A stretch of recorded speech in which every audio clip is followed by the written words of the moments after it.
Had a great morning this morning. It was a great kickoff by Marion and the military panel, and we're about to switch gears, and we're going to head into a subject that I think all of us have been talking about and are very interested to hear our next speaker and then the panel that'll follow that. And so our next speaker is Richard A. Clarke, who is Chairman and CEO of Good Harbor Security Risk Management. He's an internationally recognized expert on cybersecurity, homeland security, national security, and counterterrorism. He teaches at the Harvard Kennedy School of Government and is a consultant for ABC News. He's authored a book called Cyber War, The Next Threat to National Security and What to Do About It. Mr. Clarke has advised 3 former presidents as a White House senior advisor, including special advisor to the President for Cybersecurity, National Coordinator for Security and Counterterrorism. Prior to his White House years, he served as 19 years in the Pentagon, in the intelligence community, and the State Department. During the Reagan administration, he was Deputy Assistant Secretary of State for Intelligence, and in the subsequent Bush administration, he was Assistant Secretary of State for Political Military Affairs. He is the chairman, as I said, of the Good Harbor, and he advises clients on cybersecurity risks. So with that, would you please join me in giving a warm welcome to Richard Clarke. And here's a token from the speaker. Thanks, sir. Thank you. Thank you, Mike. You omitted a few things, like my service in the Lincoln and Grant administrations, but I think probably we can spare the audience that. Thank you so much for inviting me. It is a great issue that you're dealing with here, which is the conjunction of cybersecurity and aviation. And as someone who spends 3/4 of his time in an airplane, I think an issue that I care personally about. But we all do as a nation, because the aviation industry is vital, key, the sine qua non to the American economy. So it is essential that we get right this conjunction between cybersecurity and aviation. So with that in mind, I want to do 3 things today. One, I want to talk in general about the nature of cyberspace and the threats that we're seeing in it. Then I want to talk about what the experience of some other sectors have been in thinking about how a sector of industry deals with cybersecurity threats. And then I want to suggest, humbly, as someone outside the industry, some things that you as an association and as an industry might want to do to address this issue of cybersecurity as it affects your industry. Let me start with the first question. What is the nature of cyberspace today? Every time you pick up the Wall Street Journal or the New York Times, you see a story about somebody being hacked. The New York Times got particularly focused on cybersecurity when it was them that was being hacked. And the news today, again, was that the Chinese army team that hacked the New York Times, which disappeared after it was revealed publicly, the news this morning in the newspaper was that that Chinese army team is back, active, and now using more advanced techniques and threats. But with all of this stuff in the news, it's sometimes difficult to step back and put it all in perspective and figure out how important is it. In all the chatter and all the news stories about banks being hacked and credit cards being stolen, and what is the message that we should be listening to? What's the takeaway? And for once in the last year, the leadership of the American government has been, I think, crystal clear about the nature of the problem. But I'm not sure their message has penetrated through all of the chatter. So let me just go over 3 things that senior leaders of the U.S. government have been sending out as a public message, because it's key that you get that message. They clearly want you to get the message. Let me start with what the Secretary of Defense at the time, Leon Panetta, said about 9 months ago. Speaking in New York, a few miles from the World Trade Center site at the USS Intrepid Museum, it's a great aviation museum, Secretary of Defense said, when it comes to cyberspace, when it comes to cybersecurity, quote, we are at a pre-9/11 moment. Now, when Leon Panetta says something like that, a man who has seen it all, a man who is very well grounded, when he sends a message to American business executives that we are at a pre-9/11 moment, we have to take that seriously. He clearly takes it seriously. When the defense budget was being slashed, he was investing in increasing expenditures on cybersecurity. Pre-9/11 moment. 9/11, after all, was an attack on the aviation industry.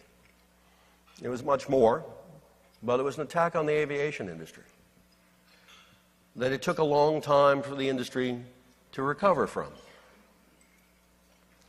When someone says there's another 9/11 coming, he's not necessarily saying it's aimed at the aviation industry. But I think we have to assume that if another 9/11 happened in cyberspace, the aviation industry might be part of the target set. So we have to take it seriously. The Attorney General, Eric Holder, followed up another message aimed at American corporate leadership. Eric Holder said, I want you to know there are only two kinds of American companies: those that have been hacked and know it, and those that have been hacked and don't know it. Now, that usually gets a little ripple of laughter.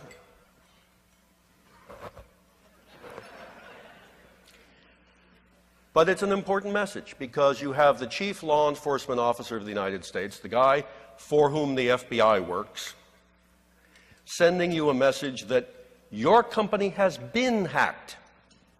It is hacked. Every major American company and small and medium-sized enterprises have already been penetrated. They've been penetrated by advanced persistent threats that most software, cybersecurity software, cannot detect. And it takes an extremely good team of forensics people going in and looking at a company's network and looking at it for a month or more to find that penetration. That's how good they are these days. But the message the Attorney General was giving was that your company has been hacked. How have you adjusted to that news? How has your company changed its policies since you got that news that you are now hacked? And the third message in this drumbeat came from the President himself in the State of the Union address. In talking about cybersecurity, he said that foreign entities are attacking the financial services sector, the electric power grid, and the air traffic control system. The President said in the State of the Union address that foreign entities were trying to hack into the control systems for financial services, the power grid, and the air traffic control system. I expected headlines the next day in the paper.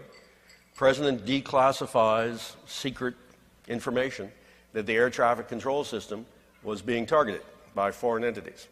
I didn't see that story.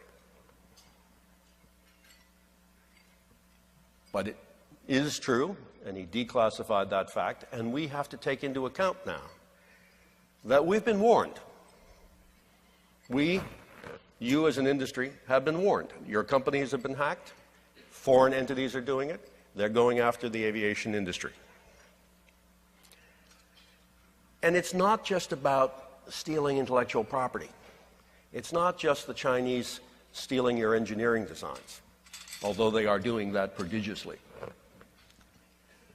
It's about disruption, it's about damage, and it's about destruction. No longer is cyber war a theoretical possibility.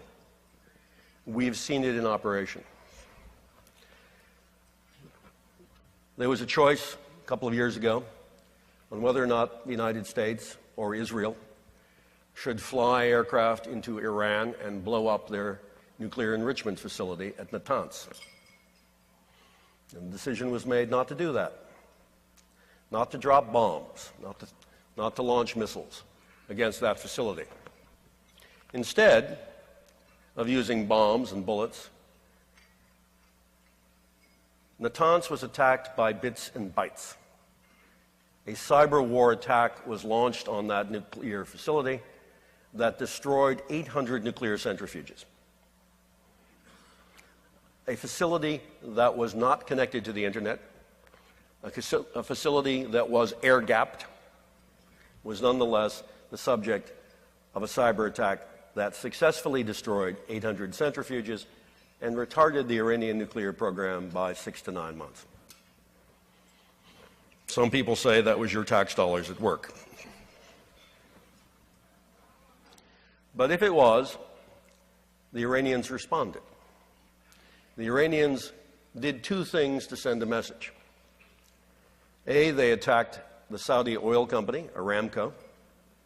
They got into the network there, and they wiped clean everything on 30,000 computers.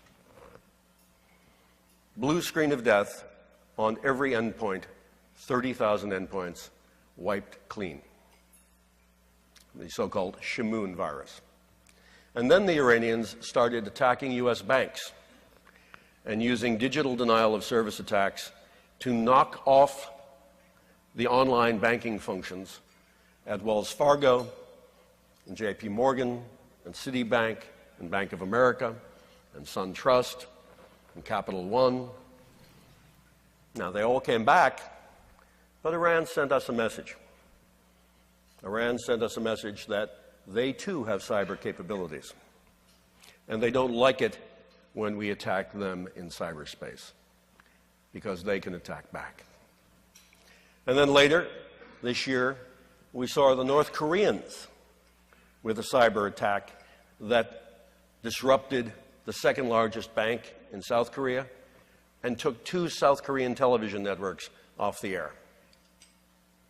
Now, if Iran has cyber warfare capability, and North Korea has cyber warfare capability, you have to assume that most nations do. North Korea barely has an internet connection. In fact, when the United States announced that it was creating U.S. Cyber Command, commanded by a 4-star general with Air Force and Navy and Army components, we were the first country to announce that we had a cyber warfare unit. Since then, 26 countries have announced they have cyber warfare units. And there are many more countries beyond that who actually do. And it's not just armies that have this capability. More and more we're seeing that the most sophisticated attack tools are in the hands of non-state actors. So this capability to fight cyber war, to cause damage, disruption, destruction, is spreading.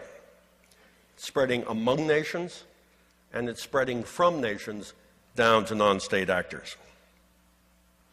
The threat is also spreading into different fields, fields that never thought they would be subject to cyber attack, but fields where, nonetheless, hardware and software have become key and essential. Maybe you saw the hacker convention in Las Vegas last week, DEF CON.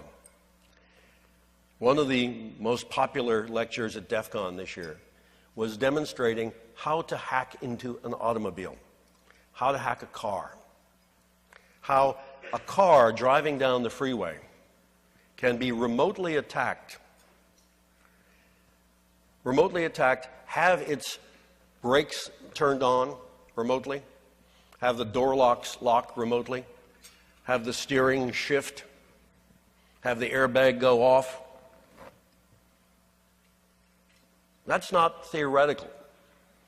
Scientists and engineers at the University of California at San Diego and at Washington University in St. Louis have demonstrated that they can do that without anything special into most modern cars. Why? Because most modern cars today are software on wheels. The average car that most of you are driving has 26 computers in it. And it can be accessed either remotely through a satellite connection, or it can be accessed by a valet parking attendant. And yet the automobile industry, for all of its reliance on software and all of its reliance on computers to run cars, had never thought that someday there might be somebody out there who would have an evil thought, who would be a wrongdoer, who would be an evildoer, who would want to use their software and their computers and their networks to do harm. Well, now they're beginning to think about it. Now they're realizing that all those 26 computers are running on one bus, on one network, that there's no authentication, that there's no encryption. And this has been the story of industry after industry. It's the story of the Internet. The Internet was created without any thought that someday someone might use it for malevolent purposes. The other discussion at Black Hat was about the medical industry and people demonstrating that through cyber attacks, they can attack medical devices on which life depends. Not just medical devices in hospitals, but medical devices inside people. There was a demonstration that pacemakers could be attacked by cyber attacks at 30 feet. Industry after industry learning that you need to think about cybersecurity before you engineer, before you design, and before you deploy. So that's the state of cyberspace today. Hundreds of billions of dollars lost every year to cybercrime, cyber espionage, stealing everything that's available to be stolen, and malevolent actors looking for ways to do damage, destruction, and disruption. And those actors not just being states, but also being non-state actors. So that's the first question. What's the state of cyberspace? And the answer is not very good. The second question is, what has been the experience of these other sectors? And how have they been able to address these issues? Let me talk about two in particular. First, two that President Obama mentioned in the State of the Union address: the electric power grid and the financial services sector. Let's start with the electric power grid. When I was in the White House and cybersecurity advisor, I talked to electric power companies and I asked them what they were doing for cybersecurity. And they said they didn't need to do anything for cybersecurity because the controls to the electric power grid were not on the Internet. Well, they actually believed that, I think, some of them. So we asked them if it would be okay if NSA had some red teams go out and see if they could get from the Internet into the control systems for their electric power grids. Would it surprise you to know that every attempt succeeded? That even though the electric power grid didn't think it was connected to the Internet, it was.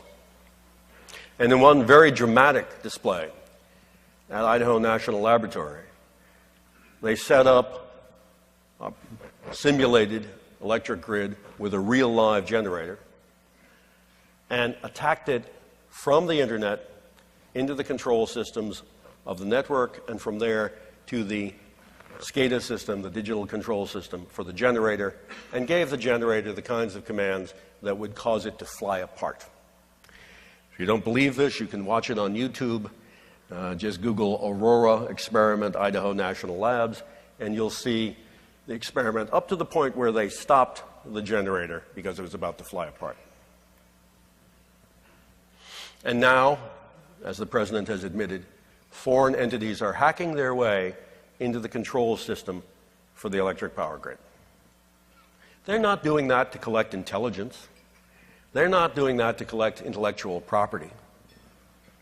They're doing that so that they will be in position, if they ever need to shut the United States down, to shut down power grids by giving commands that cause high-tension wires to be overloaded, giving commands that cause generators to spin at the wrong rate, and turning off networks. So the electric power industry, for a very long time, said that wasn't possible. And then they heard from the government, and they heard from the Congress, and they heard from their regulator, the Federal Electric Regulatory Commission, Federal Energy Regulatory Commission, that it was possible, and if they didn't do something about it, the government would. And so the trade association, NERC, got together and took it seriously and came up with standards and spent money and have an ongoing program, not just to increase the security of existing systems, but to be sure that there's research and development going on so that future systems can be resistant to cyber attack. But the truth is, it will take a generation before that technology is developed and that technology is implemented. And so for at least the next 10 or 20 years, our electric power grid, like most modern societies' electric power grids, will be subject to cyber attack.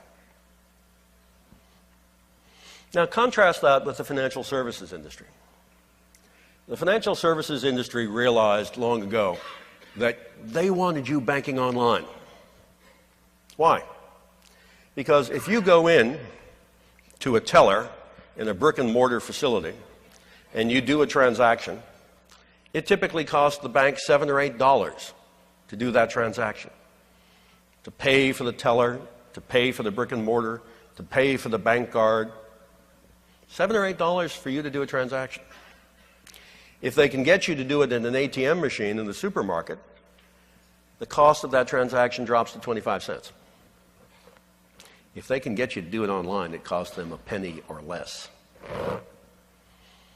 So the banking industry wants you to bank online. And they moved very rapidly in that direction without thinking a lot about security. The result is that today the banking industry loses hundreds of billions of dollars a year globally to cyber attack. Now they're paying it. Right now they're paying it. So that if your account is hacked, somebody takes money out of your account or your credit card account, the banks will make you whole because it's still in their financial interest to have you banking online. But the pain point is getting higher all the time. The day may well come when they will no longer be able to make you whole from those cyber attacks. So what did they do? The Financial Services Roundtable got together, that's the CEOs of all the big financial services companies, and they created a sub-organization of the Financial Services Roundtable called BITS. And BITS is a professional organization owned by the FS Roundtable that is trying to develop standards, best practices, share information, and look at research and development into new technologies. New technologies that will make authentication and identification and security easier. So those two industries have gone through some pain, but more or less come to the same conclusion. That if they're going to keep the federal government regulators at bay, and if they're going to have trust from their customers and consumers, they need to develop their own approach as an industry to cybersecurity. I think that's where you are today. The guidelines that the association have developed, which will be discussed in the panel following lunch, move your industry in the direction of realizing that you've got a problem. Not just as individual companies, because as individual companies, most of you have been doing the right thing. But you have a problem as an industry vertical that is diverse, that depends upon all of the pieces working. So let me, humbly, since I'm not part of the aviation industry, Nonetheless, let me suggest a list of 10 things that you may want to bear in mind going forward as an industry thinking about cybersecurity. So, my top 10 list. Number one, don't be in denial. Don't fight the problem. Don't think that the problem isn't significant. Don't think you've got it licked. Don't think that because you've had an auditing firm come in and tell you you're okay, you're okay. Every firm that's been hacked had an auditing firm tell them they were okay. Don't think that because you've been certified or you've had a red team come and try to get into your network that you're okay. You're not okay. So number one, don't be in denial. Number two, don't underestimate the extent of the problem. You think it may be just now, stealing a little intellectual property, but the Chinese can't figure out what to do with it anyway. The problem could be very significant. All of these events, these major events that have occurred to other industries, were first-time events. 9/11 was a first-time event. Don't think that just because some worst-case scenario has not happened yet, that it cannot happen. Don't underestimate the problem. Number three, don't be hostile to the government. Yes, you want to prevent government regulation, but work with the government. The sectors that have done the best in avoiding government regulation are not the sectors that have put up a wall and told the government to go to hell. The sectors that have been the best at avoiding government regulation are those that partnered with the government so the government could see what was going on and, yes, be helpful. Sometimes parts of the government can be helpful. I know. Number four, don't make this an issue buried in the bureaucracy. Make it a CEO issue. Make it a board issue. This is an existential issue. If the worst case scenarios happen, it's an existential issue. Don't think that this is something for the CIO to do. This is a whole of company problem. And it deserves CEO attention. It deserves board attention. Companies are increasingly organizing their governance models for cybersecurity in a different way that recognizes that. Rockwell, for example, has taken this issue and put it under the in-house general counsel. So has American Express. So has Time Warner Cable. Put it under the in-house general counsel reporting to the CEO. Because it's not just a CIO issue anymore. Number five, organize.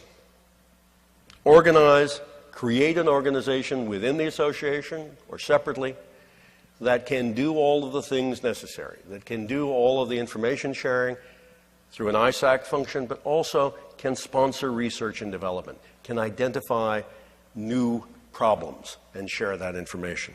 Organize as an industry, share information, look at R&D. Organize. And number six, think holistically. Don't just think about your part. Don't just think about the airport. Don't just think about the engine. Don't just think about the reservation system. Think about the seams. Think about the mutual dependencies. Think about the supply chain. Think about it as a target. Think about the industry holistically and not just in silos. Number seven, don't attempt to defend the entire network. Most of the rest of the industries, financial services, others, have long ago put behind them this notion of doing cybersecurity as defending the periphery, defending the perimeter, putting a moat around the issue. It's too late. The enemy's already in your network. So an approach that says, I'm going to defend the whole network, is not going to work. Besides, it's too difficult. Instead, try to do number 8. Discover what your real crown jewels are. as an industry. I say discover what your real crown jewels are because I don't think you know. Most industries don't know.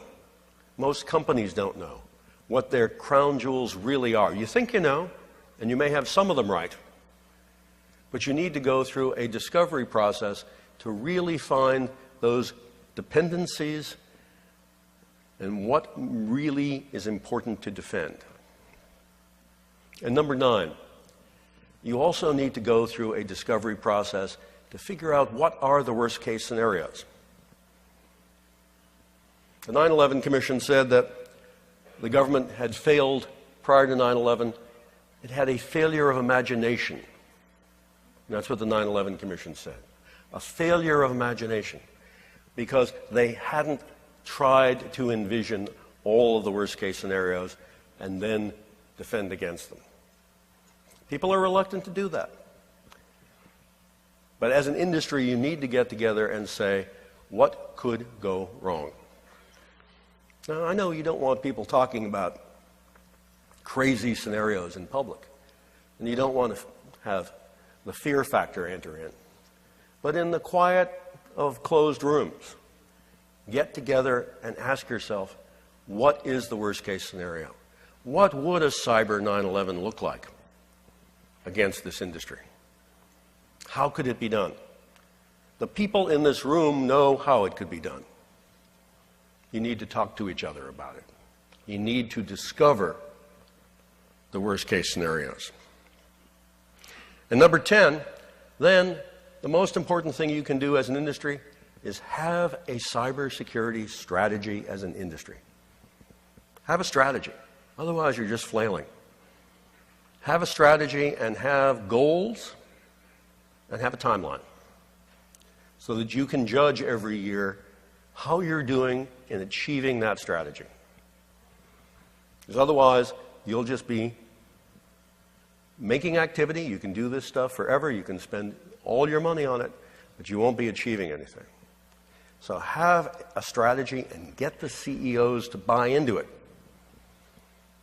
Get the CEOs to approve it. Get them to understand what it means for their company and what it means for you as an industry.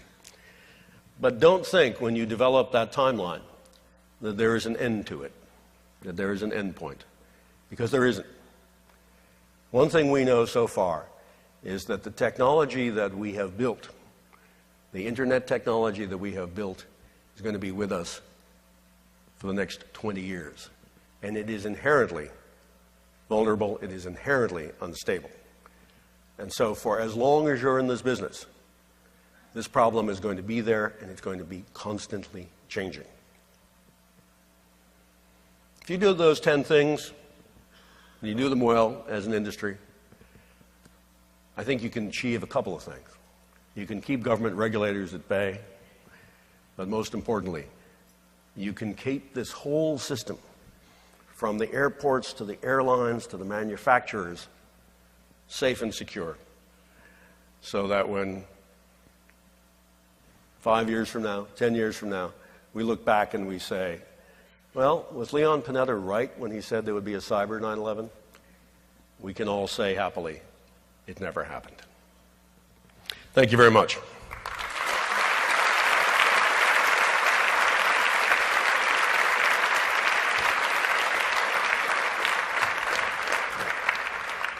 I think we've got some time, and if there are any comments, responses, questions, I'll be glad to take them. I think there are some microphones floating around.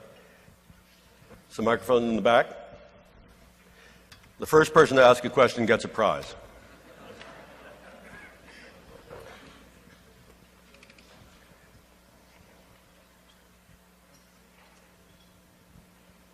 Sir. Well, the obvious question is, if they can remotely shut down cars, they can probably remotely shut down aircraft. We're wrestling now with the problem of unmanned aircraft in commercial airspace. There's things I've read about the lease of Kandahar being jammed and brought down. Can you talk about some specifics for our? Well, I don't buy the premise. I don't buy the premise that because you can remotely control a car, that you can remotely control an aircraft that doesn't want to be remotely controlled. No, I don't think so. don't think today it is possible to hack your way from a college dormitory into the control system for an airplane in the air. I don't think that's possible. But there may be other things in the aviation industry that can be.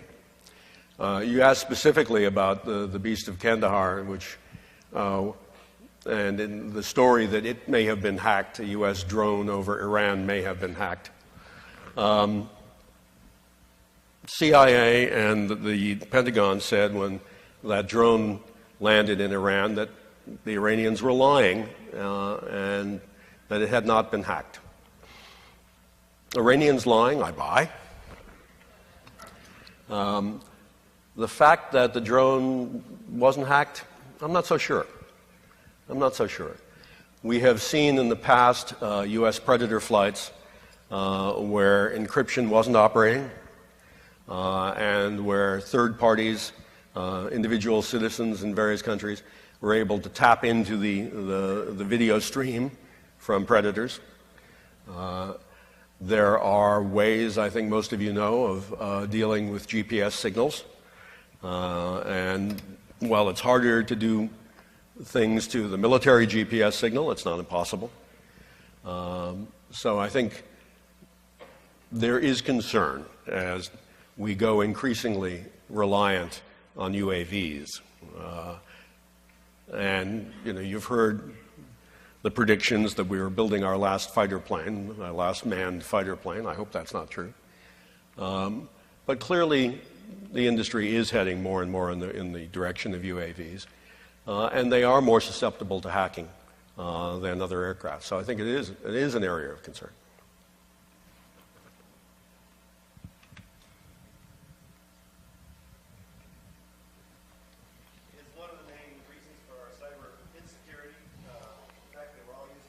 All using the same operating system, which allows them, shall we say, a front door and a back door to get in and know what they're looking for when they get there? Well, there is a problem of homogeneity in software. But I think the real problem is one that, again, it's too late to fix. And that is, if we could go back to the day when the Pentagon decided to move from a government system to a COTS system, I think we might have second thoughts now that we've experienced what can be done to a COTS system. But that's too late. We're there. Pentagon, military systems, other systems running critical infrastructure and electric power or wherever are all commercial off-the-shelf software. If you go back in the electric power industry, you go back 20, 25 years, you'll find that many electric power companies had their own software, their own SCADA systems that they had developed. And no one else understood them, no one could hack into them successfully. Now there are about 4 companies in the world that make SCADA systems for electric power. And you'll find the same software running in Los Angeles on the SCADA system that runs in Beijing on the SCADA system. Again, it's too late to go back. But the fact that we are all using software that is globally available is a problem. I talked about DEF CON this year. DEF CON last year, someone took the Siemens SCADA system, and Siemens is, if not the most widely deployed SCADA system on electric power grids around the world, it's one of the 2 or 3 most widely deployed. And at DEF CON, this fellow demonstrated that all of the Siemens 7 SCADA systems around the world had been hard-coded with a backdoor by the system's developer so they could get back in, and all of them, all around the world, had the same password for that backdoor. And this very helpful fellow at Black Hat then projected the password. So there are some real problems with the fact that we're all using the same software, absolutely. But I think it's too late to go back. Yes, sir.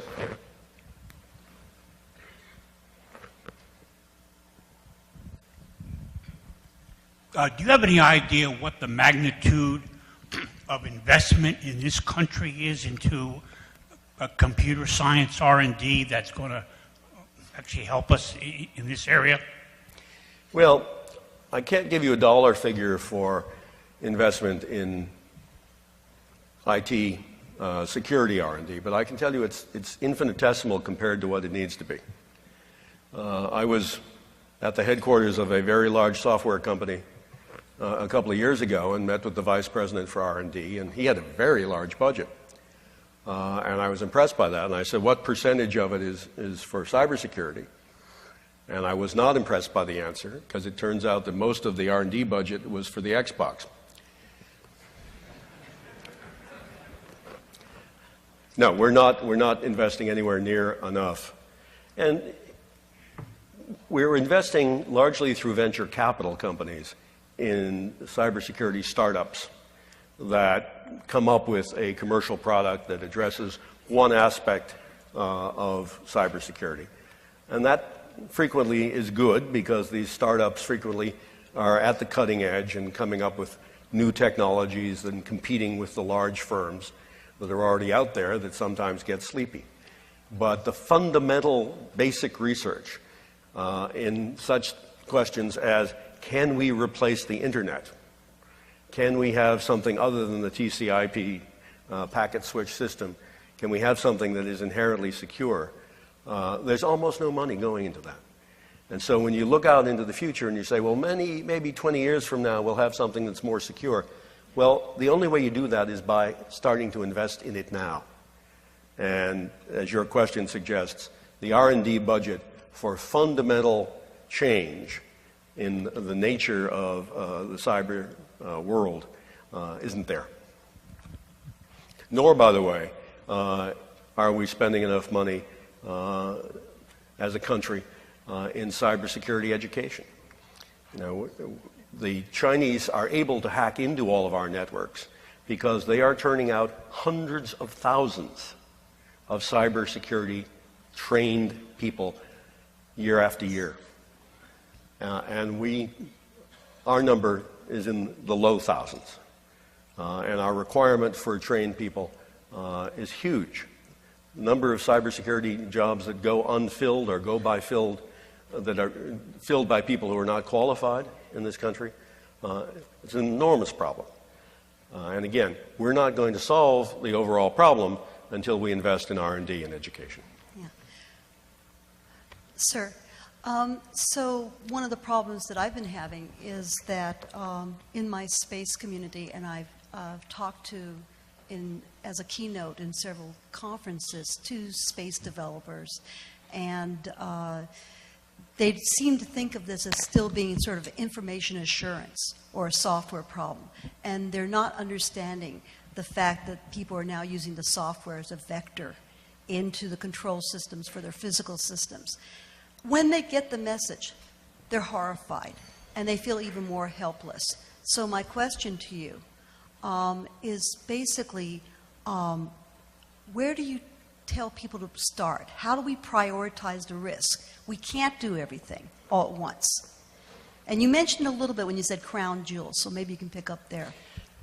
I agree with you. You can't do everything all at once. But, you know, you say people get horrified when they realize the risk. What I see in my consulting with private companies is when companies get hacked, and the CEO and the CFO and the board get pulled in because the company has been hacked and it's a disaster, and maybe it's even a material risk that has to be reported to the SEC.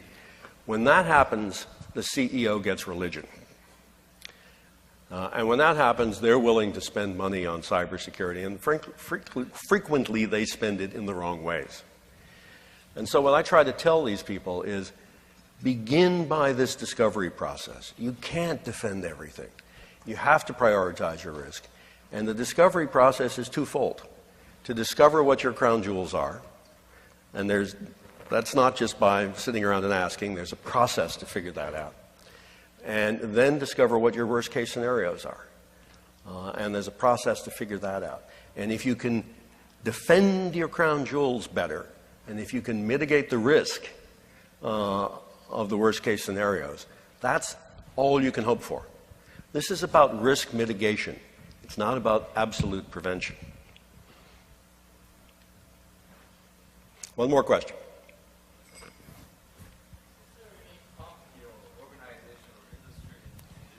country that has actually the right approach to cybersecurity, one that can be emulated? Is there anybody who's doing it right? I frequently get asked the question, what country is doing it right in terms of defense? And I think, unfortunately, the answer is places like China actually have an advantage over us in defense. They have an advantage because they don't worry about civil liberties and there's complete government control of the cyberspace. So that's not the solution for us. Are there sectors that are doing it well? There are parts of the financial services sector that are doing it well. But the bad news there is even those companies that are doing a really good job in the financial services sector get hit when a new kind of attack happens. So, no, there's no one who is doing it completely well. And that comes back to the last question, which is, this is about risk mitigation. It's not about complete prevention. So, the message, again, in case you didn't get it when I hit you over the head the first time, is you got a problem. You can't solve it completely. But the first step is admitting you have it. Thanks very much.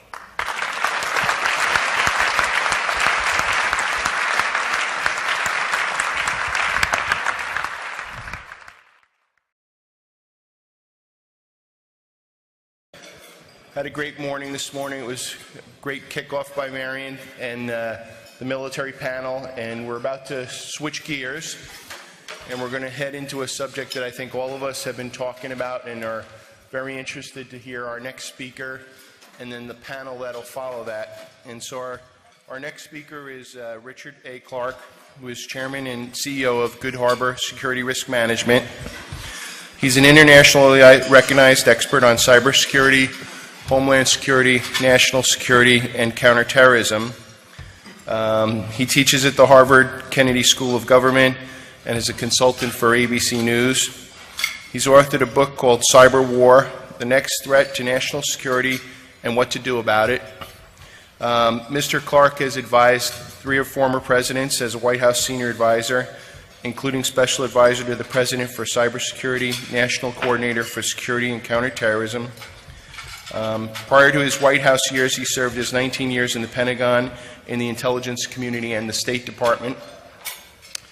During the Reagan administration, he was Deputy Assistant Secretary of State for Intelligence, and in the subsequent Bush administration, he was Assistant Secretary of State for Political Military Affairs. He is the chairman, as I said, of the Good Harbor, and he advises clients on cybersecurity risks. So with that, would you please join me in giving a warm welcome to Richard Clarke. And here's what he said about 9 months ago. Speaking in New York, a few miles from the World Trade Center site at the USS Intrepid Museum, it's a great aviation museum, Secretary of Defense said, when it comes to cyberspace, when it comes to cybersecurity, quote, we are at a pre-9/11 moment.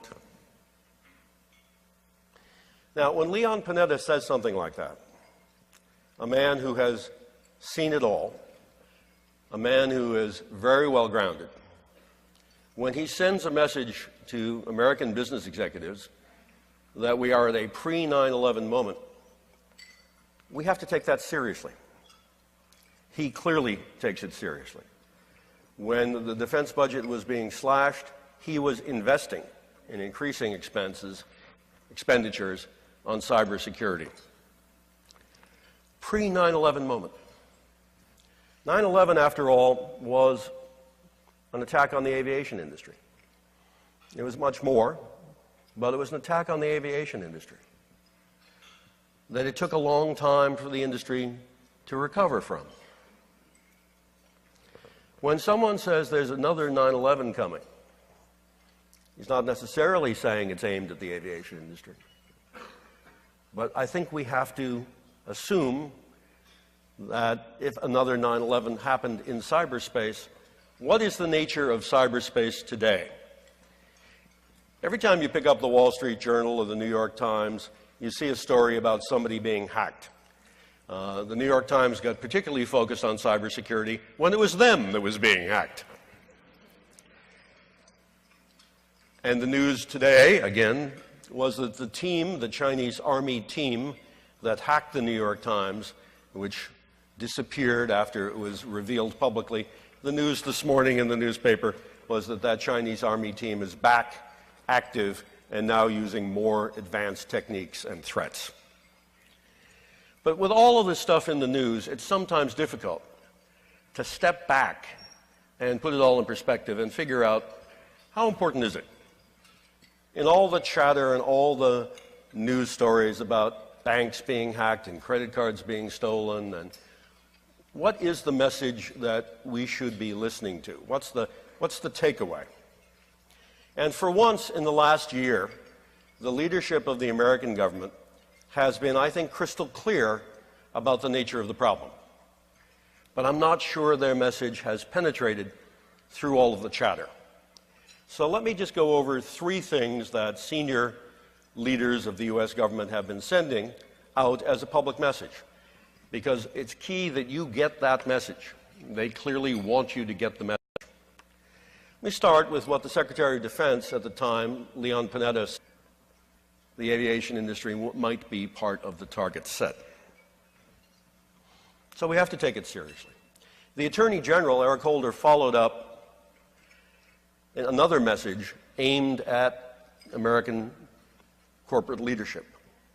Eric Holder said, "I want you to know there are only two kinds of American companies: those that have been hacked and know it, and those that have been hacked and don't know it." Now, that usually gets a little ripple of laughter.